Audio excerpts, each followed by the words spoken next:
Hello and welcome to this special session on business events and legacies of our conference. I am Andreas Zins. I'm currently the editor-in-chief of the International Journal of Business Events and Legacies. And I'm today together with...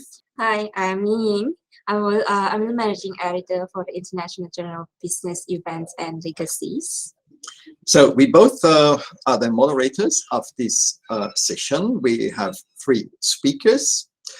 And as I mentioned, we focus on this panel more on the legacy and impact side of business events. So we will not talk about managing and satisfaction of event attendees.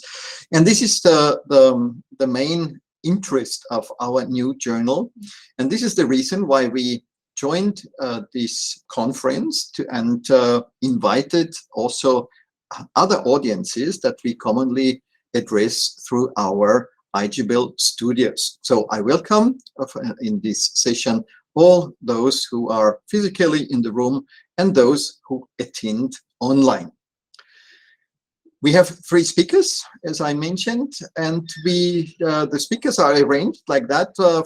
We will start from a more general background, a conceptual background about responsible tourism, and then have two papers and presentations which address some particular aspects and perspectives of legacies related to events.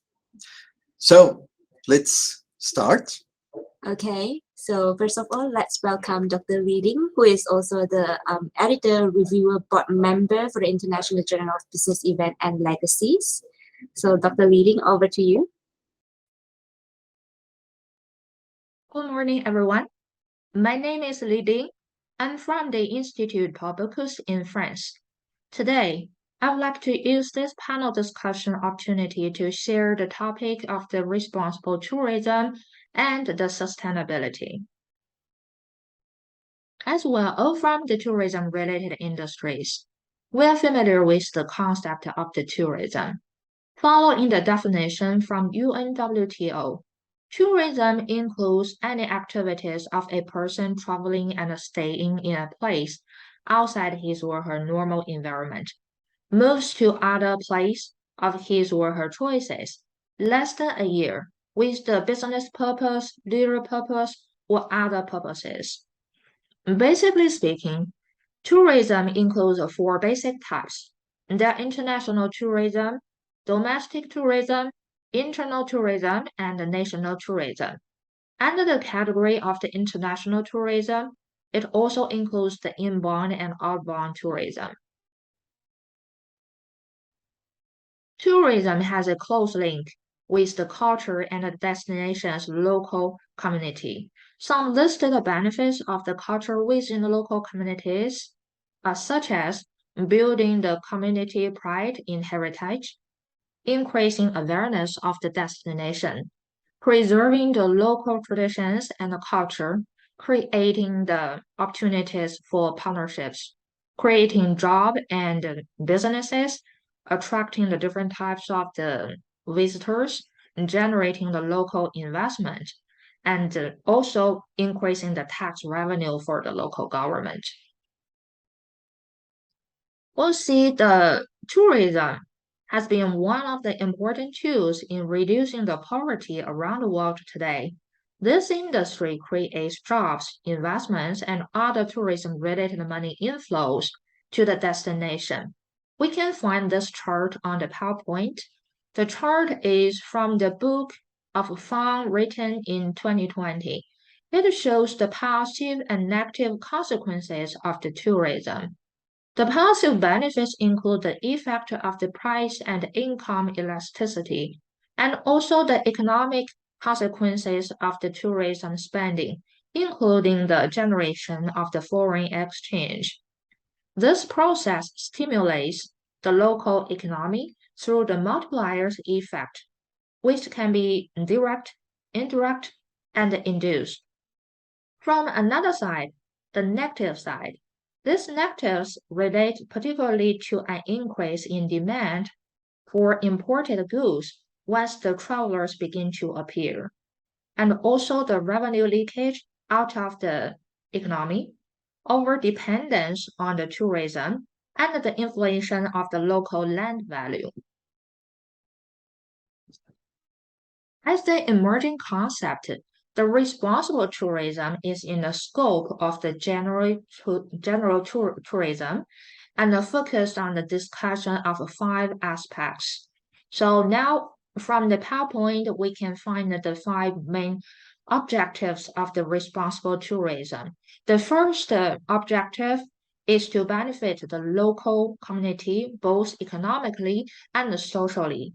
And the next objective from the responsible tourism is to respect the local culture, traditions, and the religions and build the heritage, and then help to conserve the natural resources from the source to the destination, and also to minimize the pollution and protect the environment.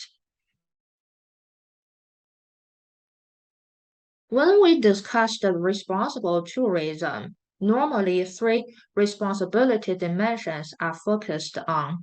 So from this chart, we can find these 3 dimensions. The economic responsibility dimension and the social and the environmental responsibility dimensions. So under each dimension, we can find some key factors.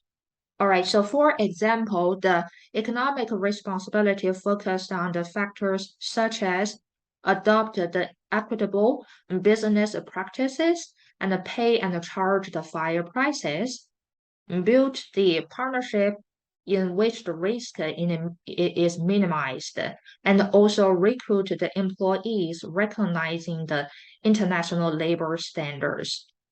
Some other factors, for example, maximize the local economic benefits by increasing the linkage and reducing the leakages in order to make sure the community are involved in and benefit from the tourism.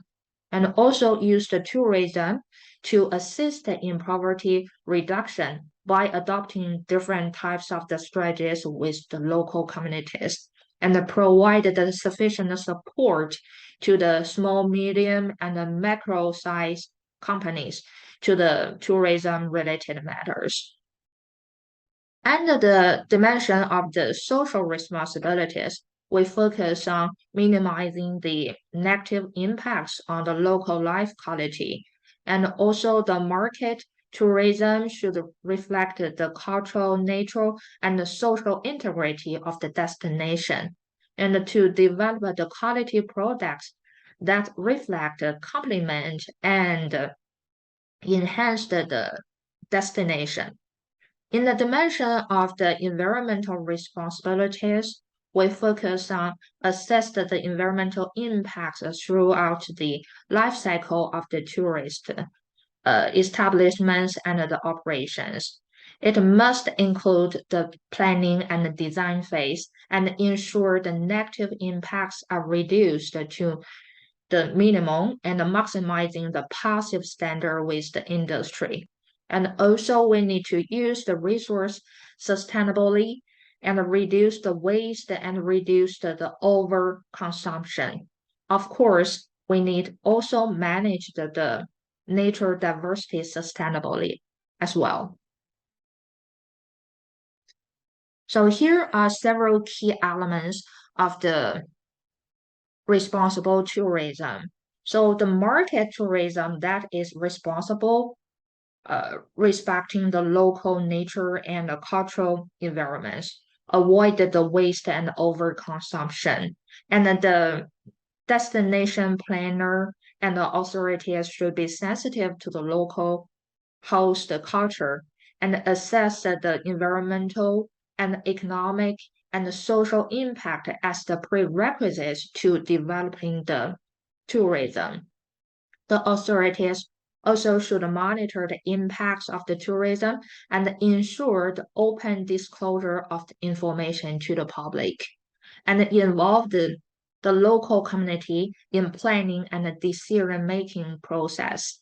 So for the sustainable tourism, also we have to maintain and encourage the economic, social, and the cultural diversity and ensure the local community are involved in and benefit from the tourism. As one of the key stakeholders, the role of the travelers in the responsible tourism should be checked as well. So as we knew, the individual's self-efficacy has been discussed a lot in determining their behavioral intentions and the actual behavior. So self-efficacy refers to the individual's judgment of their capabilities to organize and act to generate the performances. However, we'll see in the discussion of the travelers' responsible and sustainability related behavioral intentions and behavior, so their perceived collective efficacy cannot be ignored as well. So collective efficacy refers to a group's shared belief in their conjoint capabilities to organize and act to generate the performance. So individuals share the skills, knowledge, and the resources to collaborate and dynamically interact with each other to achieve the same goals. So therefore, we'll say the collective efficacy integrates the individual efficacy beliefs into one piece and contains a greater power than the simple sum of the individual's self-efficacy. Based on the previous study, we can find both travelers' self-efficacy and the perceived collective efficacy can influence their ethical judgment and the green identity toward their responsible and sustainability related behavioral intentions and behaviors during the travel. So here we may also pay attention to the different generations. So for example, the generation Z and the differences between the Western and Eastern cultures. So all these factors will influence the travelers' interdependent and independent self-control, and all these factors will also moderate their responsible efficacy and also their behavioral intentions. So for the local community involvement, the positive perception of the responsible tourism by the local community is important and has affected the sustainability of the destination. It also affects the people's perception of the life quality. So the local community is a key stakeholder, plays an important role in the tourism destination development. So their support is the key element in successful tourism development because the tourism planners and other authorities engaged in the tourism industry must be concerned with the community's views on the development plans.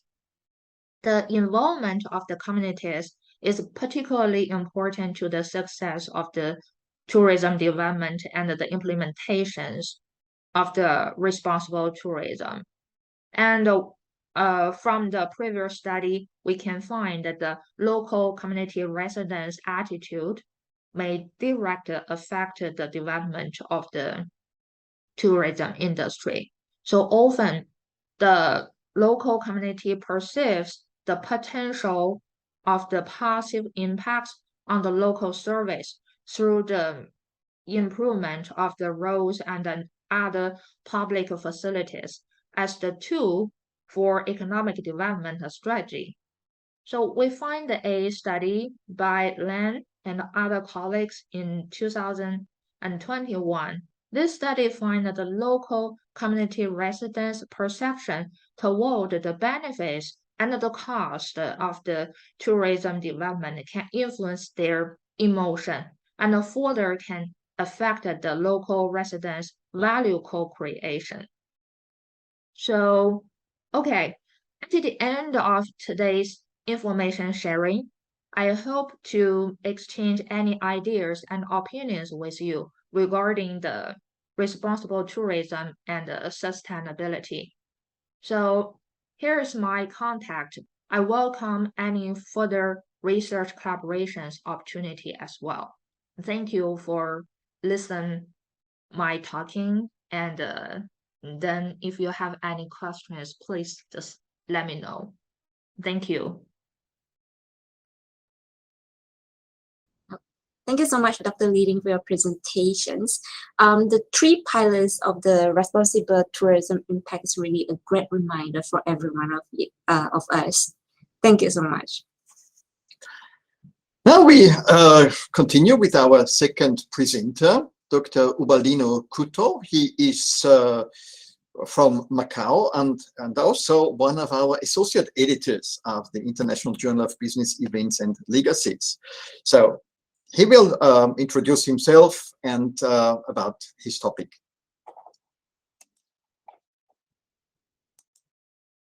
Good morning, good afternoon, and good evening.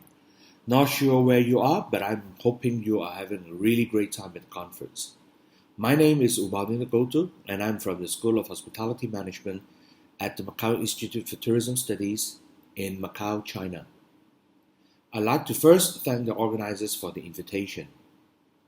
Today, I'm going to share some of my thoughts on how food events contribute to the UN SDGs. Before we start, allow me to do some shameless self-promotion. I look after the tourism event management programs at IFTM. I teach both practical and theory courses in events. My students organize public live events as part of the curriculum. In my theory classes, I ask students to do research-based projects. I try to encourage my students to base their assignments on my research interests. I believe every research and every interest in research have their reasons and story. To cut short, mine were born out of my PhD studies and where I'm from. We have an incredible number of festivals and events here in Macau, and perhaps this is the reason that I'm very interested in these fascinating spectacles. The Macanese identity and diaspora is a new research interest as I'm awakening to my identity. The Macanese people are local-born mixed blood of Portuguese ancestry dating back to many generations of us here in Macau.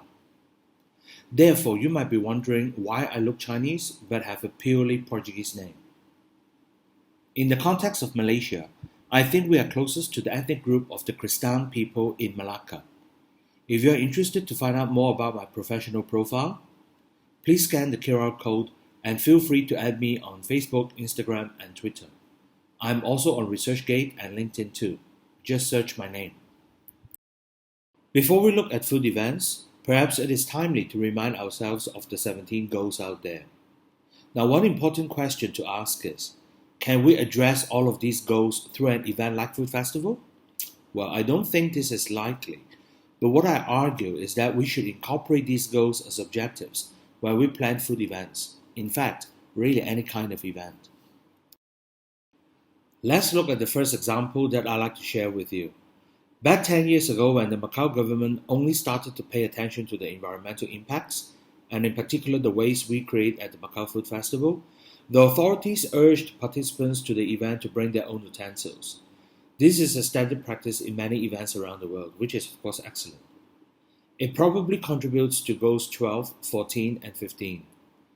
However, while we develop events to be more engaging and sophisticated for event goers, can we actually design our events so that they are more sustainable and address more of these goals? Almost 10 years on, have we evolved into something more sustainable? Apart from encouraging event goers to bring their cutlery and introducing biodegradable cutlery, the authorities have also introduced more green efforts as reduction plans and repurposing waste by turning food leftovers into organic fertilizers. These may seem trivial in many countries, but in Macau, these are actually quite new features. Therefore, on top of goals 12, 14, and 15, we have introduced at least a couple of other goals here, namely 2, 4, 9, and 17. As importantly, The level of sophistication of each of these goals, including the original ones, have also deepened and evolved further. But why do we need to bother about green efforts? I'm sure this is an easy question everyone can answer. But what I want to do is to remind each of us the very basis of the sustainable development concept introduced by Joe Brundtland in the famous 1987 report: meeting the needs of the present without compromising the ability of the future to meet their own needs. In Macau, we are pretty slow in environmental practices, but the government's efforts have been great in recent years by incorporating green measures in all walks of life, from businesses to households. I'm sure we are not alone, and many cities, regions, and countries, in particular this part of the world, also face the same problem. Therefore, I see an opportunity in food events in their role to play in contributing to the UN SDGs. Professor Judith Mayer and Professor Leo Jago published a model in 2010 listing the drivers and barriers of event greening. The blue on the left are drivers and the red on the right are barriers. Although it was based on the context of business events, it offers a handy tool for studies in other event contexts. I like to draw to one, which was co-authored by my colleague here in IFTM. What they concluded is that the model is largely applicable in Macau. However, an important driver, personal value, the green one on the left-hand side, was missing, while they identified a new barrier, which is the green one on the right-hand side, lack of government support. In fact, they also noted the strongest perceptions among the research sample was particularly the lack of financial support from the government. The point that I would like to make here is that this is somewhat reaffirming my comment earlier about the need of further evolution and deeper sustainability efforts in contributing to the UN SDGs. For instance, personal values such as green thinking and living, these are altruistic traits in hoping the better for the environment, is absent entirely here in Macau. Although I firmly believe things are improving and green thinking is increasingly being incorporated into events in general, I think it is important and possible we can instill such values through events. And in my presentation context, of course, through food events. But why not other types of events but food events? Well, I think they are very popular and already in destinations around the world. They come in all forms, all shapes, all sizes, and they are just there. So to instill green values, and by that I don't mean only environmental ones, but also social and economic ones too, because the UN SDGs are very holistic and cover all aspects of concerns for the environment, economy, and society. So as a key takeaway for today's presentation, we can already start thinking of how we can use food events which are already there to instill those green values. Food events are more than just food festivals, and food festivals are much more than just a gathering of people going to eat. Food events typically showcase food, an integral and inseparable aspect of culture. Sometimes these cultures are not mainstream cultures of a destination, but of ethnic minorities such as the diaspora communities. Many food events also feature many tangible cultural elements, such as art and craft, dances, music, and performances. In some food events, there are even workshops where event goers can learn to cook, can learn about food and culture, their history.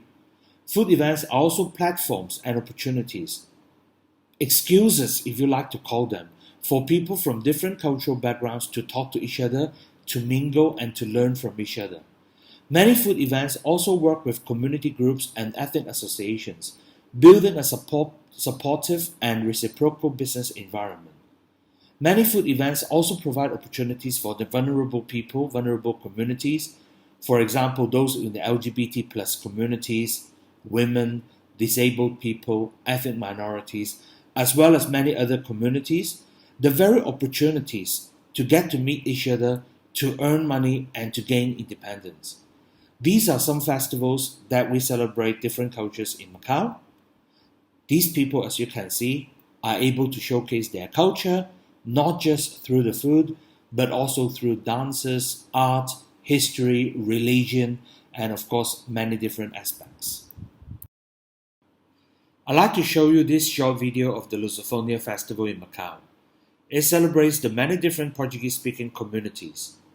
20 years after the return from Portuguese to Chinese administration in Macau, this festival embraces and still embraces the cultural differences, history, pride, uniqueness, and sense of togetherness in Macau. My point is, how can we as festival organizers create experiences that doesn't only sell? Well, of course, selling is important, but also event experience that create an immersive, memorable experience that even locals are proud of. That when tourists come, they can enjoy an authentic event. Events must create legacies, and these legacies must be meaningful. They must be impactful and sustainable, and therefore they can contribute to the UN SDGs. Aí vem mais um Festival da Lusofonia. O evento organizado pelo Instituto Cultural realiza-se de 18 a 20 de outubro próximo nas Casas da Taipa. Expositores culturais das comunidades lusófonas locais, música e dança da lusofonia, gastronomia típica, jogos tradicionais portugueses, torneios de matraquilhos, jogos para crianças e muita animação. Venha com os seus familiares e amigos sentir a energia da cultura lusófona.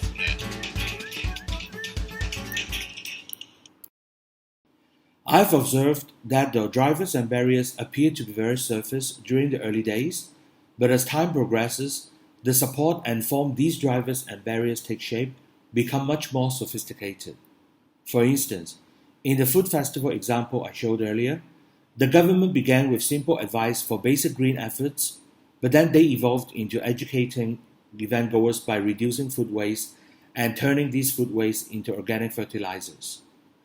The desire to go green by event goers appear to depend on incentives, such as government support or freebies given by the event, rather than an intrinsic desire to go green, or simply put, personal values. My observation here is that more in-depth drivers, like support from stakeholders and green living, come later and are probably more sustainable than surface ones. I'd like to leave you with a thought that I've developed recently regarding event legacies in the context of food events and how they play a role in contributing to the UN SDGs. When I consider drivers and barriers to greening events, be they for the environment, economy, or society, I think we can categorize them into surface ones and in-depth ones. Education induces positive change through knowing and practicing the UN SDGs. These can be instilled by personal values of event goers and event organizers recognizing their instrumental role in creating a sustainable future. Likewise, peer pressure from others, for example, competitors of event organizers or other event goers, may also encourage a better implementation of objectives leading to the UN SDGs. Food events are diverse because they cover not only environmental aspects of sustainability, but also opportunities for understanding of different cultures and values, as well as potential economic development, particularly of vulnerable communities. Well, I think that's all from me today. I hope these ideas are somewhat thought-provoking and inspiring. I hope these ideas help event organizers to rethink how their events can be more inherently sustainable and therefore contributing to the UN SDGs. This is my email address and link to my work profile. Don't hesitate to drop me a line if you need to, and feel free to connect on social media. Thank you. Thank you, Dr. Ubaldino, for your presentation and also your interesting framework that you introduced and shared with us today. What I immediately take home is that, the interesting and challenging criteria that are imposed on food festivals, food events, is something that also slowly, is recognized for other types of events like business events. So it's definitely a learning space that we can address later in the Q&A session. So let's move on to our third speaker. Yeah, let's invite Dr. Kristen Holmes, who is also the advisory board member for International Journal of Business Events, for her presentation.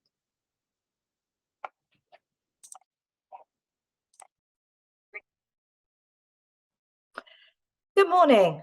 My name is Kirsten Holmes. I'm a professor in tourism at Curtin University in Perth, and I'm going to be talking about the contribution that volunteers make to the business events sector.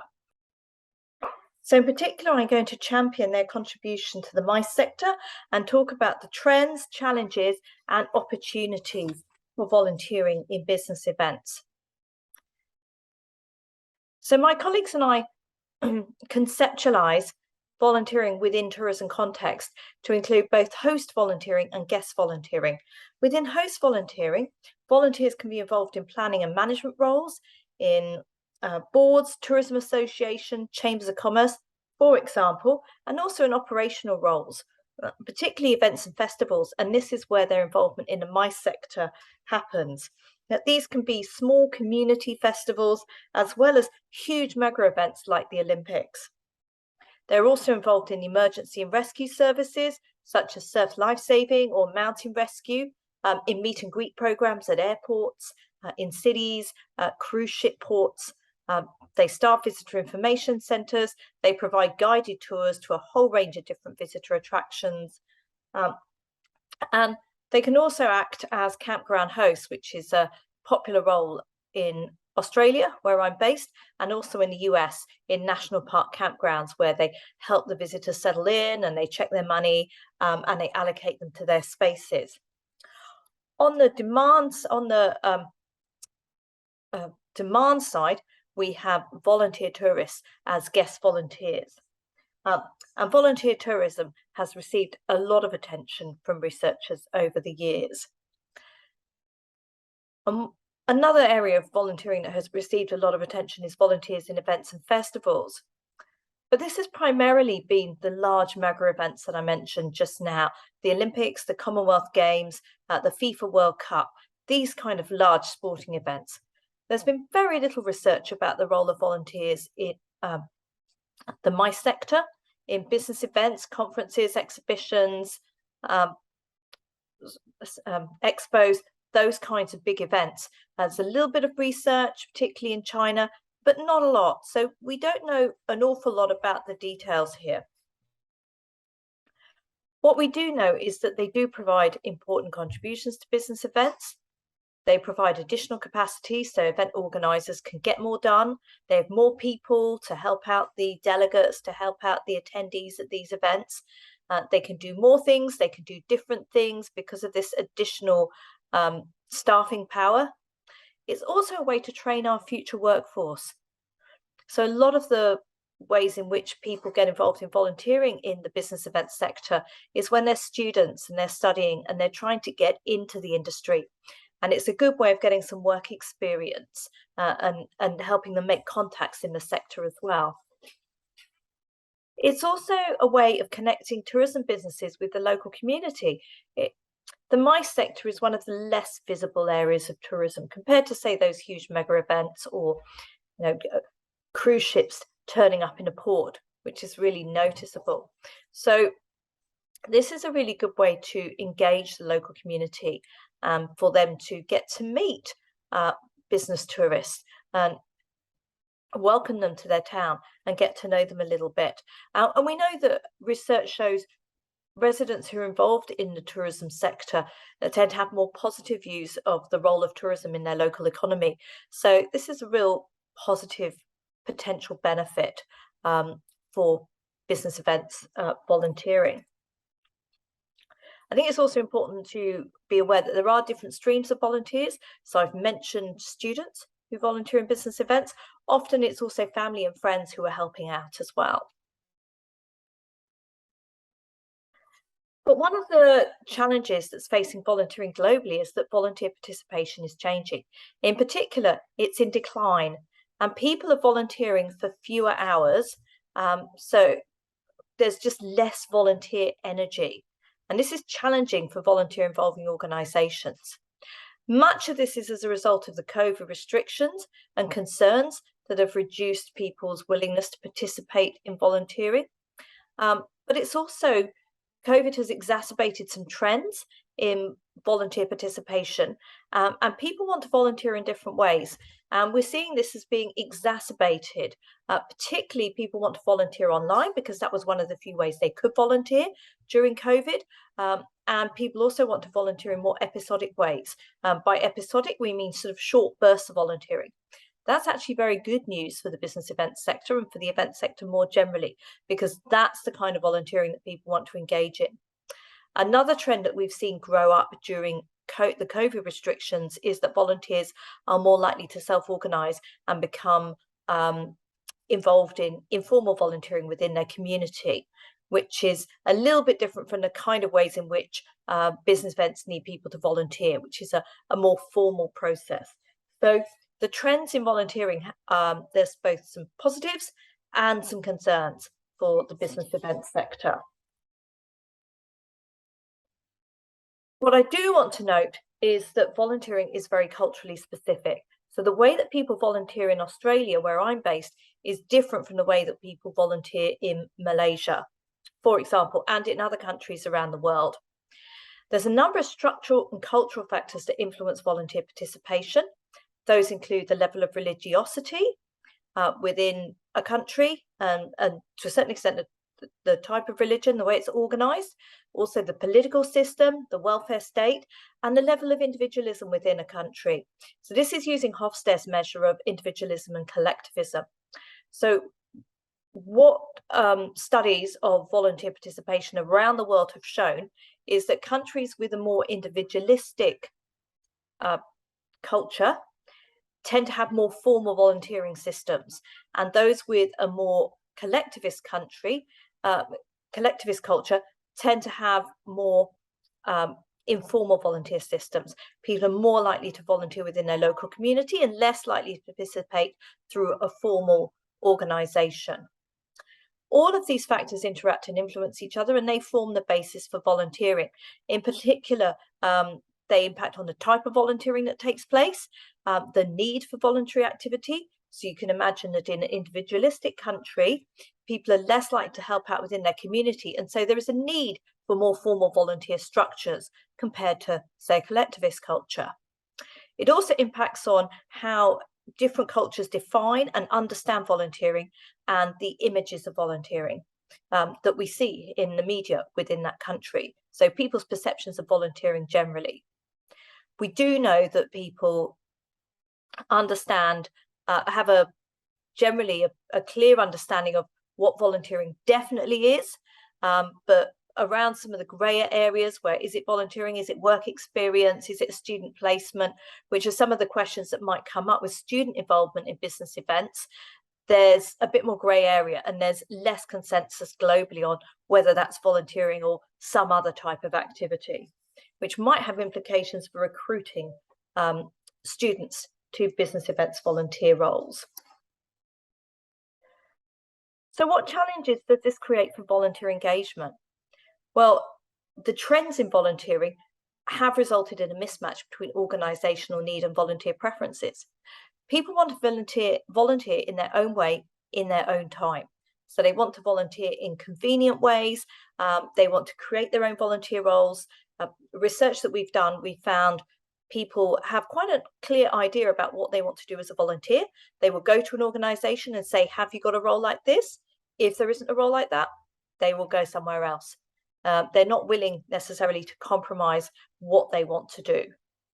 We know that the cost of living crisis that's impacting globally is having an impact on volunteering as well. So things like the travel expenses, other out-of-pocket expenses, uniforms, training, food, all of those make people less inclined to volunteer. Because they're giving their time for free, they don't expect to also have to pay to volunteer.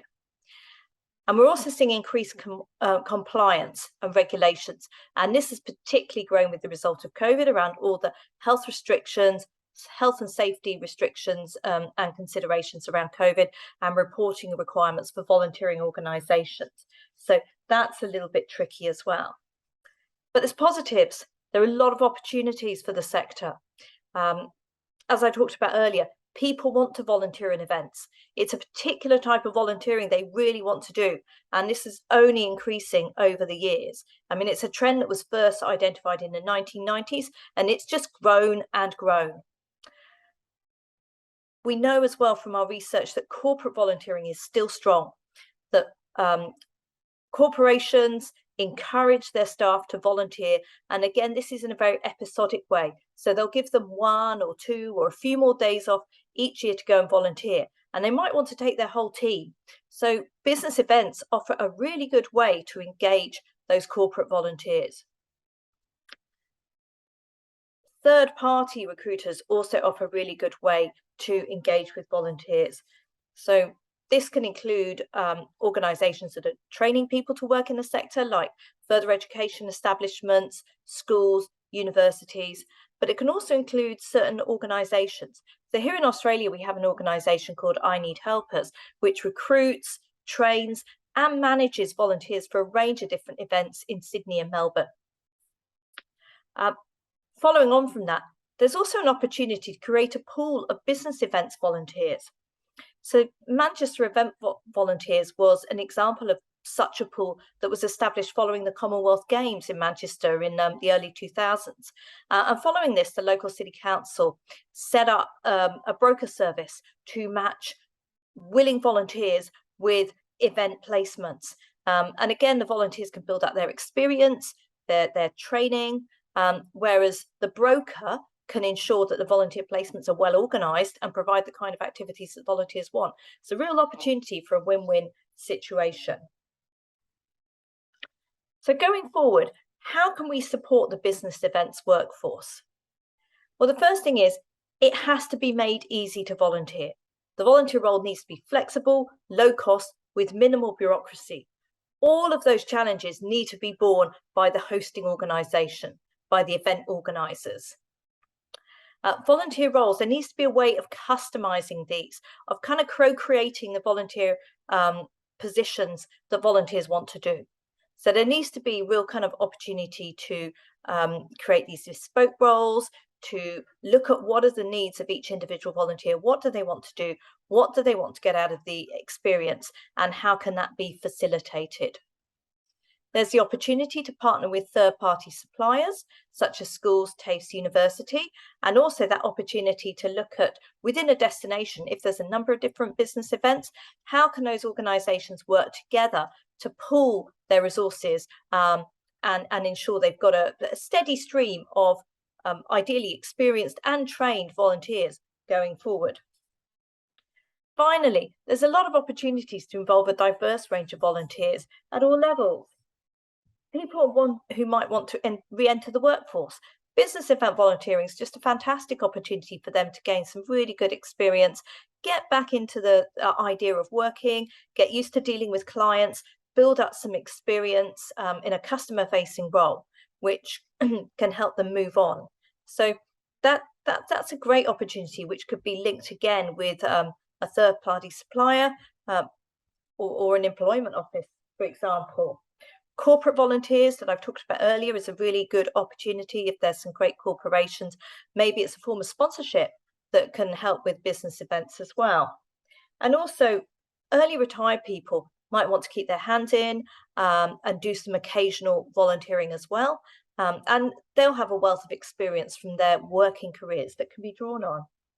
There's an absolute need to be proactive in recruitment and particularly to focus on raising the profile of business tourism volunteering. Thanks very much.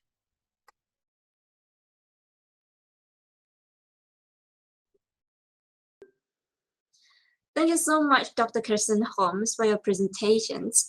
Okay, the topic that you have mentioned just now, which is about the host and also the guest volunteering, is really has provided a great insight to everybody of like every one of us. Like now we know we're responsible when we are the hosts for the conference of business events, what are we responsible, and then we can also involve in the other people's destinations, okay, as a guest volunteers. Thank you so much for your presentation. Okay, thank you, all the presenters. Before we go on for our live Q&A session, I change a bit the shared slide here for the general announcement. You can read that for your information about e-certificate and so on, and later access to conference material. We invite now, say, the audience in the room and also online to raise questions, and we do that all together in live